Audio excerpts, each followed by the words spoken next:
Hello, everybody. Good Friday to everyone. Hope that it's a very special day for everybody. All those that are Christian, to all other faiths, all children of God. Read number 218 from April 9th, 2011, which I'm not sure when Easter was in that year, so it had to be close to it. Interesting, from sent by a heavenly being of some sort. Didn't specifically say who they are, what it is, or who they are. Then I want to read Matthew 25, and then speak about the infiniteness, size of God, and how God is, which, oddly enough, it mentions, alludes to in this passage. Again, if you want to follow along and look it up, it's number 218. Mesmerizingly beautiful, the sentient beings of the hidden realm. Struggle we do to see who's at the helm. Incomplete we struggle against the tide, seeking to understand all he does hide. Why do we look for what lies within, foolish child wishing to know all that has been? Remarkable as it seems, what dwells within our dreams, coexisting in this world with this world it surrounds, within without it has no bounds. Doubt not the capacity of the living God, laid out before us in the land of Nod. Dispel all thought of what you know to be true. Follow the truth of all that lies inside of you. We came before him so long ago, him being Jesus, from where all heaven's love did constantly flow. Before time emerged to take present course, before he came upon his pale horse. Irreversible, the course you are on, mankind must atone for all he's done wrong. Forgiveness for all who seek the light, take upon themselves all that's right. Goddess eternal shows the way, to her all should kneel and pray. Mother of forgiveness, heaven's queen, graced all man by the supreme being. At all costs gave up her son, that battle for man might be won. Demons, demigods, all Satan's folly, kneel before him, powerless to volley. Word of the Lord.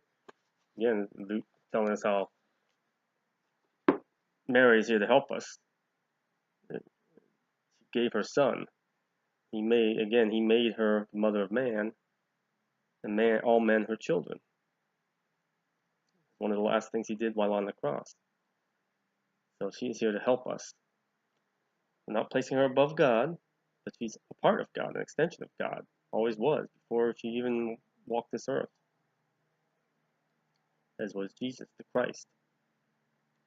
Now, alluded to in there, the capacity of God, which we don't know. The size of God, how big is God? And when there's a lot of somebodies that feel that all that they know about God, their viewpoint, in other words, their viewpoint, their understanding of God, is all that God is. That's closed-mindedness. You're learning nothing. Which Matthew 25 will allude to. Or those who say, hey, everything that's in this book, that's all that God is. Again, there's a lot about God in there, deeper down, not on the surface, deeper down, but it's not all of God. You can't put limits on God because he's limitless. So to think that mankind knows all there is about God, which you're saying that if you're saying that all that God is in the Bible, anything out of that, not in it, is false, then you're putting limits on God. If you're saying that all that you know, your perspective of God, is the correct one and the only one and all there is about God, you're putting limits on God. In other words, you're denying God.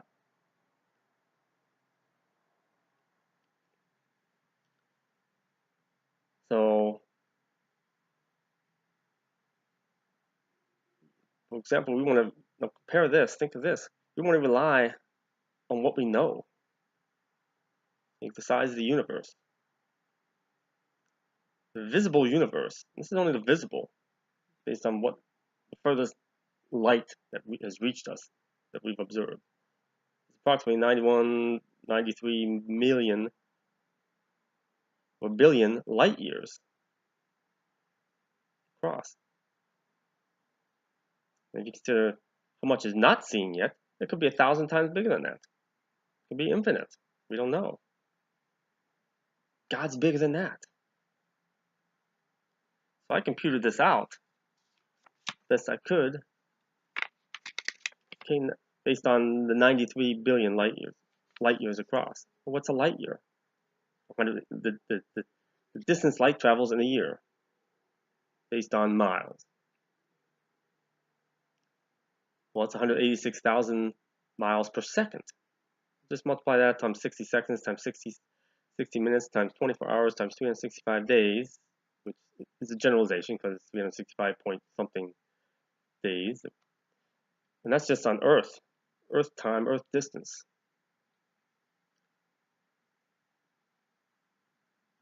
And multiply that times the 93 billion. Said all that, you multiply that all out, I got 5.4550978 times 10 to the 23rd miles across in the universe, visible universe, which comes out to be, I'm not sure how the million zillion things works, but it comes out to be 545, 509, 728, 000, 000, 000, 000, 000, 000, 000. So I'm guessing it's like 545 septimillion or hexamillion, something like that. Estimate how far that is across. Your mind can't grasp the size, the distance of that. And that's just the visible. Now you think, okay, how long would it take to walk that? Well, you figure if you're walking fast, again, that's relative to the size of the person's legs, how tall they are. A casual walk would be at least a foot. Slow walk or an elongated gait, stride. You're walking faster. I mean, it could be a yard. So I just went about the average of 2 feet per step. That's, well, 5,280 feet in a mile. 1,760 yards, that's 3 feet. So 2 feet is about 3,520 steps per mile. Multiply that times the 545, 509, blah, blah, blah, blah. That's how many steps it is to take walking that distance. So it's just mind-boggling. Our minds can't grasp that. God's bigger than that. God is bigger than that. And then they stop to think, okay, well, wait. A mile, and others may know this better than I do, because I don't know the answer to it, is a mile the same on the surface of the Earth as it is in space. Well, we know, or we theorize, we know that space is curved,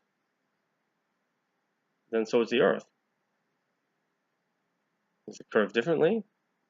Is a perfectly straight, flat mile the same as a curved mile? Or is it just illusory? Is it an illusion of being the same or different? I don't know for sure. Again, maybe one of you all know. So where can we do a perfectly flat mile? A vacuum.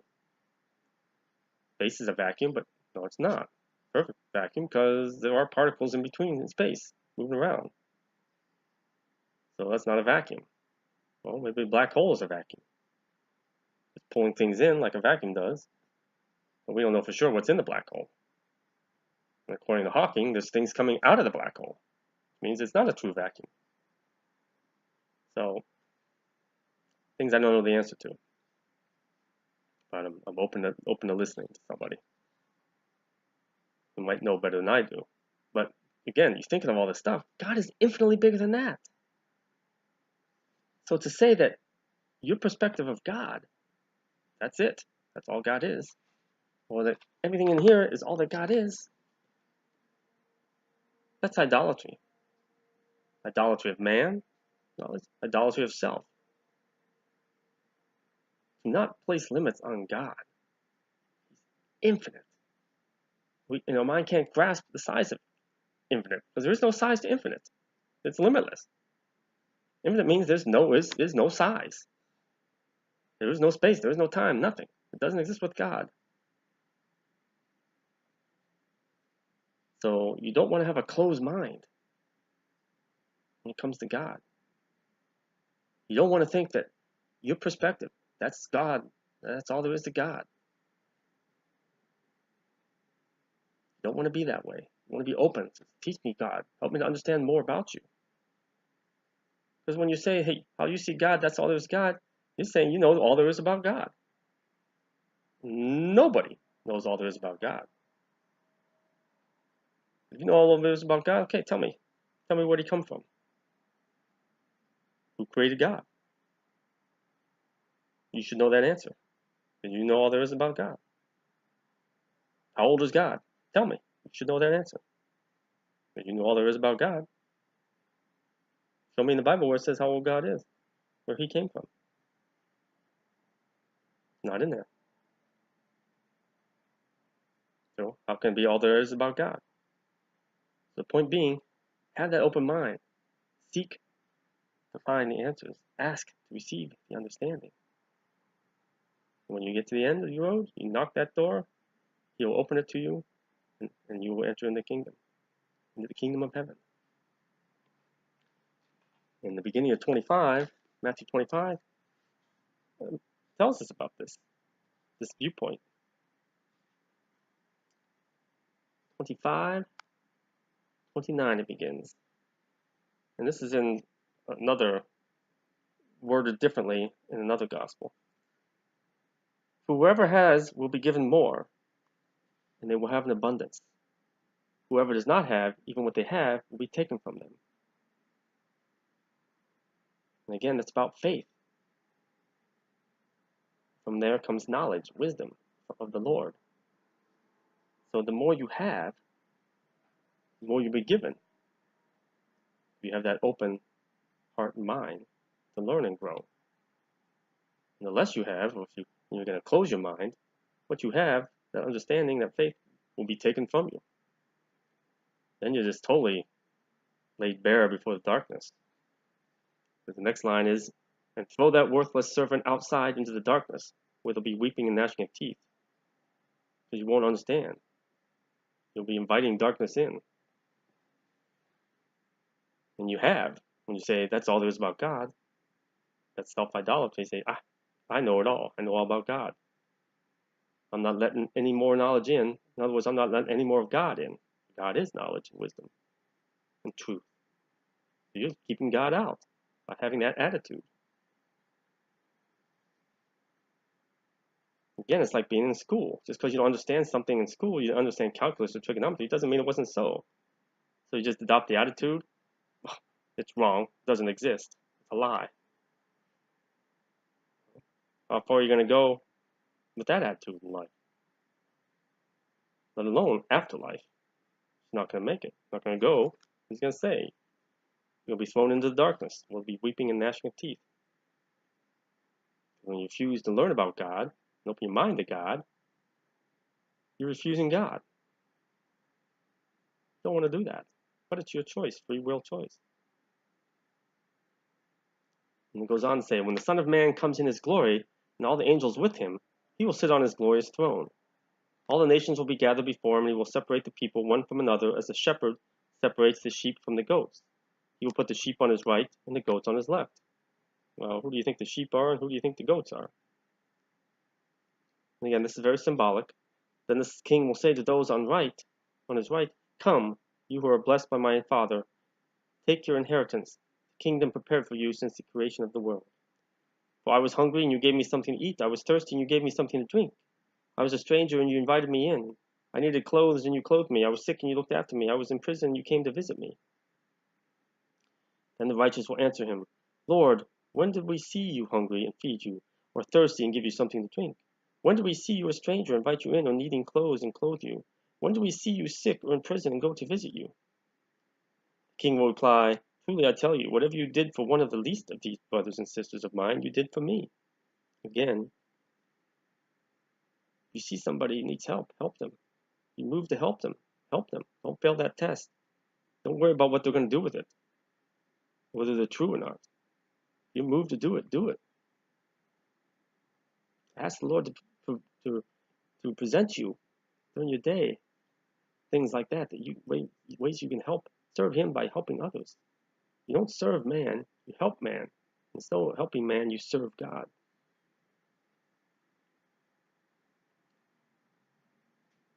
Don't worry, because it's not your concern what they do with it.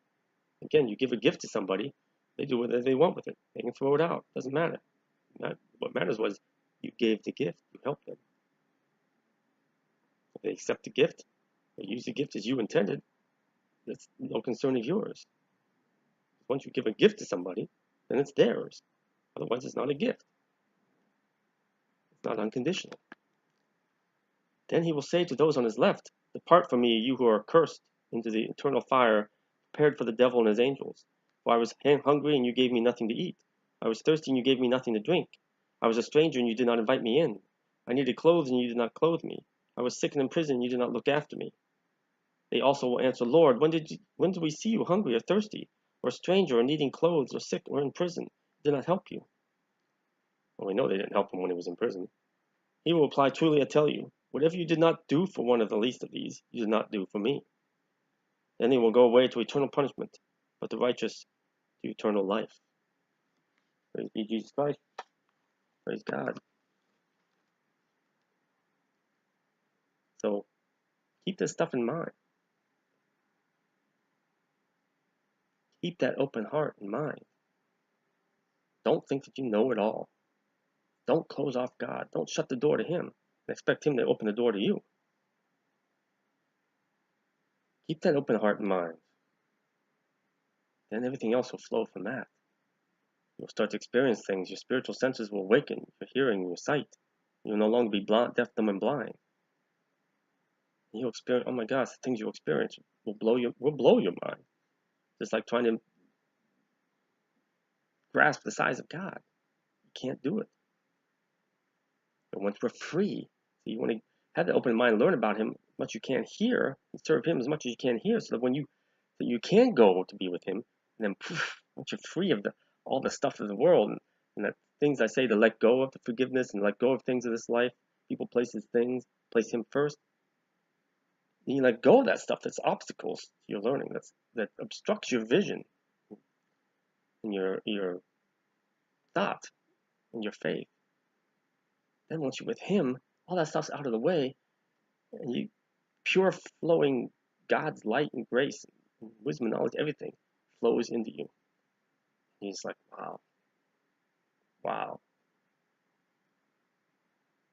Why would you want to stay here in this world, accumulating worthless things throughout life that you can't take with you because you're finite in this life? Your body is finite. Your life in this world is finite.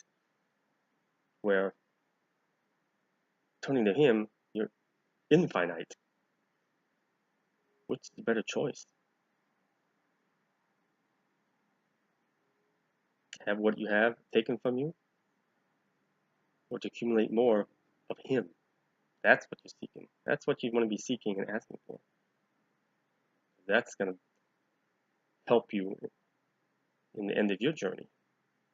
So don't focus on this stuff in this life. Just let it go. Let it go. A little tiny bit at a time. And just keep doing that. Think, oh, I got so much stuff. I can't let it all go. What am I going to do? Well, you can get rid of it all at once if you want. But you can get rid of it a tiny little bit at a time. Start each day, a day at a time, or a week at a time. Say, hey, what am I going to get rid of this week that I don't really know? That I can give to somebody else that has need of it. Or I could sell and give the money to somebody who needs it.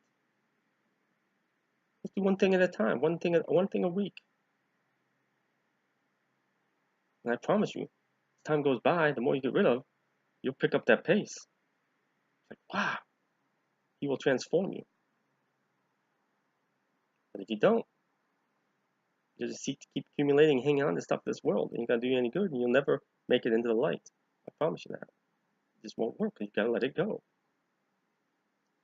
Don't be like Lot's wife. Don't be like he says here. What they have will be taken from them. Don't become a goat. Become a sheep.